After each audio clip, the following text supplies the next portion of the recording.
नमस्कार दोस्तों, आप पढ़ रहे हैं कक्षा 10वीं एनसीईआरटी गणित। आज हम पढ़ेंगे प्रश्नावली 4.4 के प्रश्न क्रमांक 3, प्रश्न क्रमांक 4 और प्रश्न क्रमांक 5 को। तो ध्यान से समझना। तो देखिए, प्रश्न 3 है, क्या एक ऐसी आम की बगिया बनाना संभव है जिसकी लंबाई चौड़ाई से दुगनी हो और क्षेत्रफल 800 वर्ग मीटर हो। और फिर बाद में यदि संभव है तो आप लंबाई और चौड़ाई ज्ञात करेंगे। तो देखिए, हम सवाल को देख के तो बता नहीं सकते हैं संभव है या नहीं है, वो तो हम द्विघात समीकरण को देख के बता पाएंगे। यदि द्विघात समीकरण हल हो सकता है तो स्थिति संभव है, अन्यथा संभव नहीं है। तो द्विघात समीकरण तो हमें बनाना होगा। तो देखिए, यहाँ पे बात हो रही है लंबाई और चौड़ाई की। हमें दो चीजें ज्ञात करनी है। एक चीज तो आप x मान लेते हैं। देखिए, यहाँ लंबाई चौड़ाई से दुगनी है, चौड़ाई कम है, इस वजह से चौड़ाई हम x मानेंगे और लंबाई दुगनी होगी तो 2x हो जाएगी। तो देखिए, हम मान के चले आम की बगिया की चौड़ाई x है। अब देखिए, लंबाई चौड़ाई से दुगनी है तो लंबाई हो जाएगी दुगनी, मतलब 2x मीटर हो जाएगी लंबाई। अब देखिए, आगे प्रश्न हमने पढ़ा तो उसका क्षेत्रफल 800 वर्ग मीटर है। तो देखिए, प्रश्नानुसार क्या है, उसका क्षेत्रफल 800 वर्ग मीटर है। अब देखिए, क्षेत्रफल का मतलब यहाँ आम की बगिया की जब लंबाई और चौड़ाई बताई गई है तो वो आयताकार होगी, क्योंकि आयत में ही लंबाई चौड़ाई होती है। और आयत का क्षेत्रफल आपको पता है लंबाई गुणित चौड़ाई होता है। तो लंबाई का मान कितना है, 2x रखा, और फिर गुणित चौड़ाई का मान कितना है, x है, x रखा, बराबर 800 लिखा। अब ध्यान देना, यहाँ पे 2x का गुणा x से करेंगे तो 2x वर्ग बराबर हो जाएगा 800।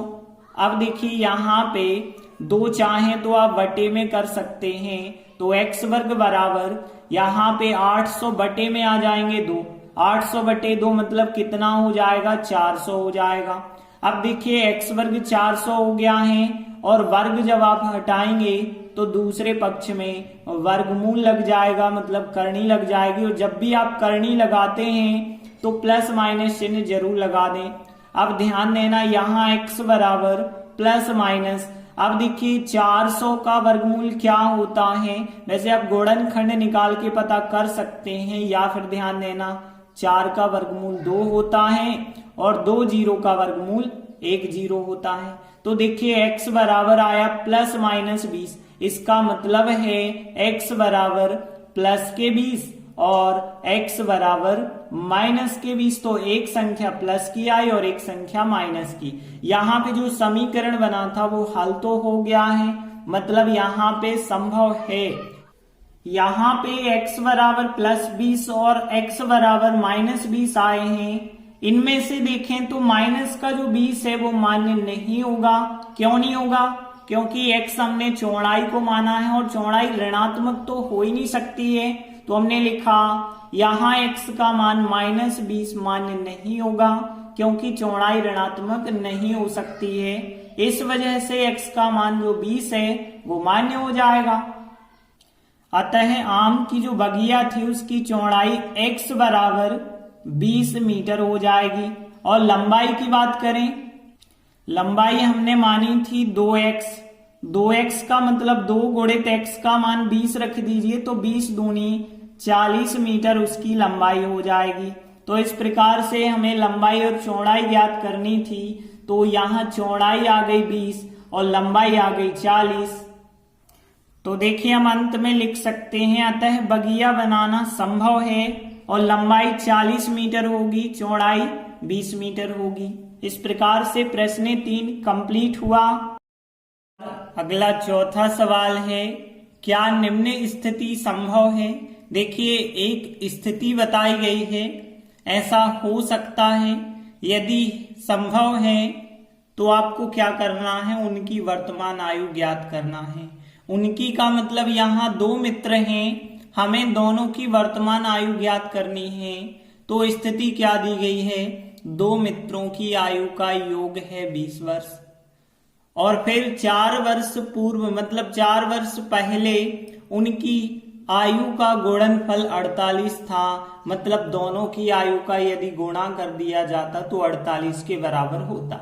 अब देखिए ये जो स्थिति है इसको हल करके क्या आप दोनों मित्रों की वर्तमान आयु ज्ञात कर सकते हैं, और यदि कर सकते हैं तो ये स्थिति संभव कहलाएगी, अन्यथा संभव नहीं होगी। तो यहाँ पे हमें दोनों मित्रों की वर्तमान आयु ज्ञात करनी है। तो एक मित्र की वर्तमान आयु तो हम x मान लेंगे, लेकिन दूसरे मित्र की वर्तमान आयु हम प्रश्न के हिसाब से मानेंगे। तो देखिए हमने माना एक मित्र की वर्तमान आयु x है, तो दूसरे मित्र की वर्तमान आयु क्या होगी? तो देखिए यहाँ पे कहा गया है दोनों का योग है 20, तो दोनों का योग 20 है, तो 20 में से आप x को घटा देना, तो 20 माइनस x जो है दूसरे मित्र की वर्तमान आयु होगी। अब आगे हमने फिर प्रश्न पढ़ा, तब प्रश्नानुसार प्रश्न में क्या कहा गया है? 4 वर्ष पहले उनकी आयु का गुणनफल 48 था। अब देखिए x है पहले मित्र की वर्तमान आयु, 4 वर्ष पहले 4 कम होगी x माइनस 4, दूसरे मित्र की आयु जो है 20 माइनस x मानी है, 4 वर्ष पहले 4 कम होगी, तो 4 वर्ष पहले दोनों की आयु का गुणनफल 48 के बराबर है, तो बराबर हमने 48 लिखा।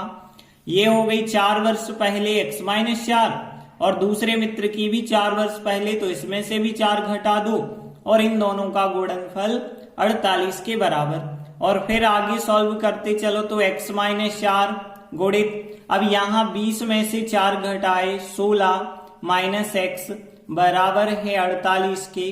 अब आगे हम इन दोनों कोष्टकों को खोलेंगे तो इनका आपस में गुणा होगा, तो यहाँ x का गुणा 16 से यदि किया जाता है तो 16x, x का माइनस x से करेंगे माइनस का x वर्ग, माइनस 4 का गुणा 16 से किया, 16 चौके 64 हो गए, 4 का गुणा x से माइनस और माइनस प्लस 4 और x का 4x हो गया।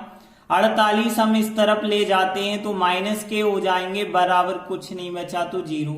अब देखिए क्रम से व्यवस्थित करके यदि आप लिखेंगे, पहले x वर्ग हमें लिखना है तो x वर्ग लिखा, फिर देखिए 16x और 4x हो गए, कितने x? 20x हो गए, तो 20x लिखे, माइनस 64 माइनस 48 माइनस के 112 हो गए, बराबर है 0 के।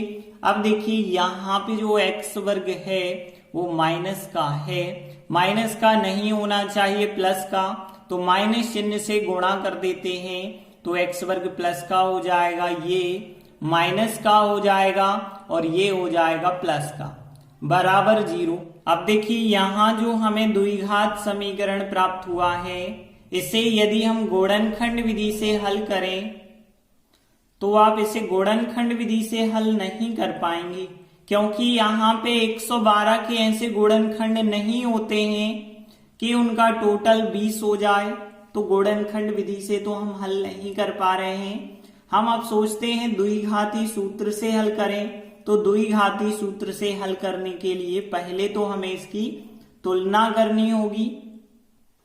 तो यदि हमें इस द्विघात समीकरण की तुलना ax वर्ग प्लस bx प्लस c बराबर 0 से करें तो यहाँ a का मान कुछ नहीं है 1 होगा, b का मान माइनस का 20 हो जाएगा और c का मान 112 हो जाएगा।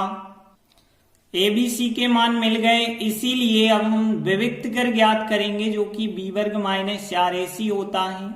तो b का वर्ग मतलब माइनस 20 का वर्ग किया हमने, और फिर यहाँ पे माइनस 4, a का मान 1 रखा और c का मान हमने 112 रखा।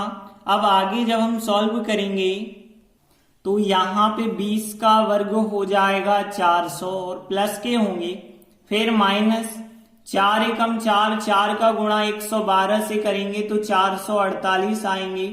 अब देखिए यहाँ पे 400 माइनस 448 माइनस के 48 आ गए।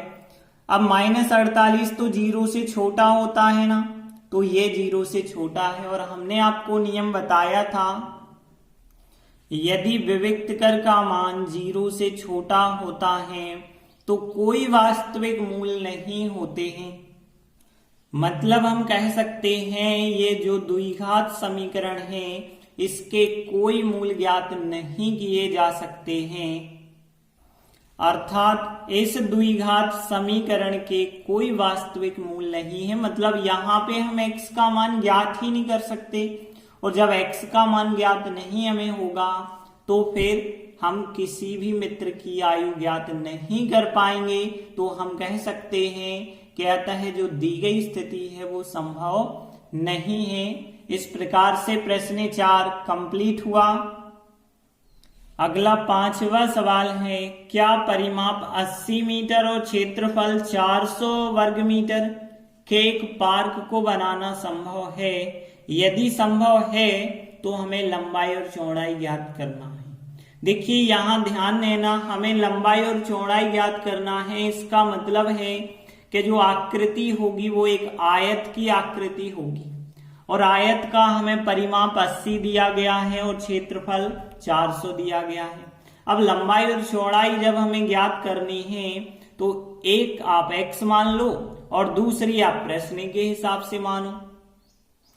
तो देखिए हमने माना पार्क की चौड़ाई x मीटर है। देखिए हम लंबाई भी यहाँ पे मान सकते थे x, लेकिन हमने चौड़ाई माना है।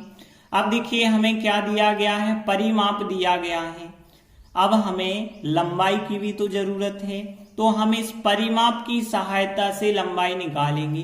तो क्या होगी, देखिए यहाँ पे परिमाप कितना है, परिमाप दिया गया है 80, और परिमाप आयत का यदि हम देखें तो 2 गुणित लंबाई प्लस चौड़ाई होता है। ये होता है 2 गुणित लंबाई प्लस चौड़ाई बराबर होता है परिमाप, तो बराबर दिया गया है 80। अब देखिए 2 यहाँ पे गुणा में है, 2 यहाँ पे जब जाएंगे तो वो बट्टे में हो जाएंगे, तो 80/2। यहाँ लंबाई तो हमें पता नहीं है तो लंबाई को लंबाई ही लिखा, प्लस चौड़ाई हमने कितनी मानी है, x मानी है तो x लिखा। अब देखिए यदि हम लंबाई का मान चाहते हैं तो लंबाई बराबर क्या आएगा, 80/2 मतलब 40, और x का पक्षांतर कर देंगे तो 40 - x लंबाई होगी। तो इस प्रकार से आपके पास लंबाई और चौड़ाई माननी पड़ेगी। अब देखिए उल्टा भी हो सकता है, यदि आपने लंबाई x मान ली है तो चौड़ाई 40 - x आ जाएगी। दोनों ही तरीकों से आंसर सही होगा। अब आगे हमने प्रश्न पढ़ा कि इस पार्क का क्षेत्रफल है 400, तब प्रश्नानुसार पार्क का क्षेत्रफल कितना है, 400। देखिए पार्क का क्षेत्रफल, जब पार्क में लंबाई और चौड़ाई है तो पार्क जो है आयत के आकार का होगा, और आयत का क्षेत्रफल होता है लंबाई गुणित चौड़ाई। तो लंबाई ये रही, तो लंबाई 40 - x, और गुणित चौड़ाई करेंगे, चौड़ाई कितनी है, x है, और बराबर हम 400 लिखते चलेंगे। अब देखिए आगे 40 का गुणा जब हम x से करेंगे तो 40x आएगा, माइनस x का x से गुणा होगा माइनस का x वर्ग, और यहाँ पे 400 को हम इस तरफ लाते हैं तो माइनस के हो गए, बराबर कुछ नहीं बचा 0। अब देखिए माइनस x वर्ग को पहले लिखेंगे, फिर यहाँ प्लस का जो 40x है उसे हमने लिखा, फिर माइनस का जो 400 है उसे लिखा, बराबर 0। अब ध्यान देना माइनस का x वर्ग नहीं होना चाहिए, तो माइनस का है प्लस का बनाएंगे, माइनस का पूरे में गुणा कर दो तो x वर्ग प्लस के हो गए, 40x माइनस के हो गए, और 400 प्लस के हो गए। अब देखिए यहाँ पे इस प्रकार से हमें एक द्विघात समीकरण प्राप्त हुआ। अब क्या हम इसे गुणनखंड विधि से हल कर पाएंगे, तो देखिए यहाँ 400 का गुणा आप 1 से करेंगे, 400 आएगा, और यहाँ प्लस के 400 आए हैं। अब 400 के गुणनखंड, देखिए यहाँ 40 चाहिए हमें जोड़ने पे क्यों चाहिए, क्योंकि प्लस के 400 हैं, तो 20 गुणित 20 होते हैं 400, और यहाँ 20 और 20 40 भी तो होते हैं, मतलब ये तो गुणनखंड विधि से हल किया जा सकता है, मतलब ये स्थिति संभव है। तो इसे हम आगे हल करेंगे तो x वर्ग और 40x की जगह 20x और 20x, लेकिन -40 होना चाहिए तो दोनों माइनस माइनस के ले लो। तो माइनस का 20x फिर माइनस का 20x और फिर 400 लिखे हमने, बराबर चल रहा है 0 के। अब देखिए हम कॉमन लेंगे, यहाँ x और यहाँ x है, x कॉमन आएगा तो यहाँ एक x बचा, माइनस x कॉमन निकल जाएगा तो यहाँ बचे 20, फिर माइनस, अब यहाँ x माइनस 20 है तो यहाँ भी x माइनस 20 आपको लिखना है, बराबर 0। यहाँ 20x थे, x अंदर बचा है तो 20 कॉमन निकल गए। अब देखिए यहाँ x माइनस 20 एक बार आपको लिखना है, ये कोष्टक और ये कोष्टक को एक बार लिखते हैं, बाकी बचा जो x माइनस 20 फिर भले ही इसे दोबारा आप लिख दो, लेकिन यहाँ पे ध्यान रखना इन दो कोष्टकों का केवल एक कोष्टक लिखना है, बाकी x माइनस 20 बचा है उसे लिखना ही पड़ेगा, बराबर 0। अब हम इन दोनों गुणन खंडों के बराबर अलग अलग 0 ले लेते हैं। तो यहाँ x बराबर माइनस का 20 पक्षांतर करेंगे तो प्लस का हो जाएगा, और यहाँ पे भी देखिए x बराबर प्लस का 20 यहाँ पे भी हो जाएगा। अब देखिए दोनों जगह धनात्मक आया है तो इसे मान्य तो करना ही पड़ेगा। तो देखिए हमने चौड़ाई जो x मानी थी वो 20 हो जाएगी, और लंबाई 40 माइनस x मतलब 40 माइनस 20, 40 में से 20 घटाएंगे तो लंबाई भी 20 हो जाएगी। इसीलिए पार्क की चौड़ाई जो हमने x मानी थी वो कितनी हो जाएगी, 20 मीटर हो जाएगी, और लंबाई हमने 40 माइनस x जो मानी थी वो 40 में से आप 20 घटाएंगे तो ये भी 20 मीटर हो जाएगी। तो देखिए पार्क की लंबाई और चौड़ाई 20-20 आ रही है, और लंबाई और चौड़ाई यदि बराबर हैं तो इसका मतलब ये होता है कि आयत नहीं फिर वो वर्ग की आकृति होगी। तो देखिए हम अंत में लिख देते हैं, अतः पार्क बनाना संभव है, क्योंकि प्रश्न में पूछा गया था क्या पार्क बनाना संभव है, तो हम लिखेंगे अतः पार्क बनाना संभव है, और पार्क वर्ग के आकार का बनेगा मतलब वर्गाकार होगा, और उसकी लंबाई और चौड़ाई 20-20 होगी मतलब प्रत्येक भुजा 20 मीटर की होगी। इस प्रकार से प्रश्न 5 भी कंप्लीट हुआ। धन्यवाद।